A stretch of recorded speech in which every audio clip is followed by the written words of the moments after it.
যুক্তরাষ্ট্রের টেক্সাস যেন আজ এক শোকস্তব্ধ রাজ্য। প্রবল বৃষ্টিপাত আর ভয়াবহ বন্যা যেন এক মুহূর্তেই থামিয়ে দিয়েছে হাজারো জীবনের গতি।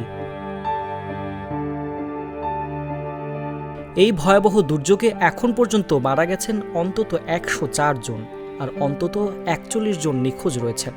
নিঃস্ব হয়েছে শত শত পরিবার। সবচেয়ে বেশি মৃত্যু ক্যারি কাউন্টিতে, প্রায় ৭৫ জন প্রাণ হারিয়েছেন এখানেই।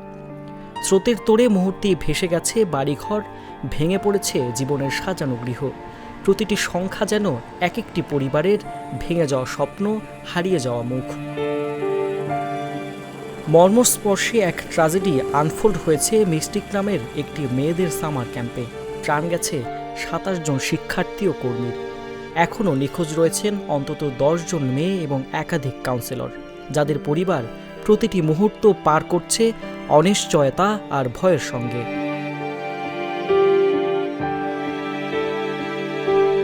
ট্র্যাভিস বার্নেট, উইলিয়ামসন, কিন্ডল এবং টম গ্রিন সহ সব স্থানেই চলছে উদ্ধার ও অনুসন্ধান অভিযান।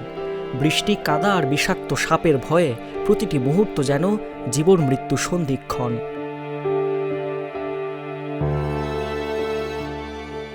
রোববার গভর্নর গ্রেগ অ্যাবট বলেন, প্রত্যেক নিখোঁজ ব্যক্তিকে খুঁজে বের করা হবে, কোনো পরিবারকে একা থাকতে হবে না।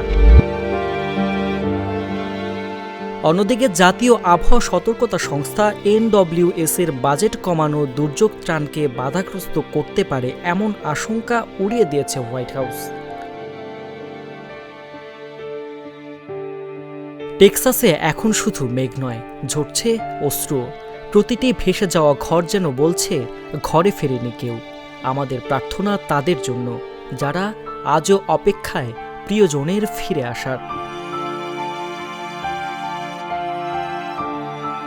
নিউজ ডেস্ক, জাগো নিউজ।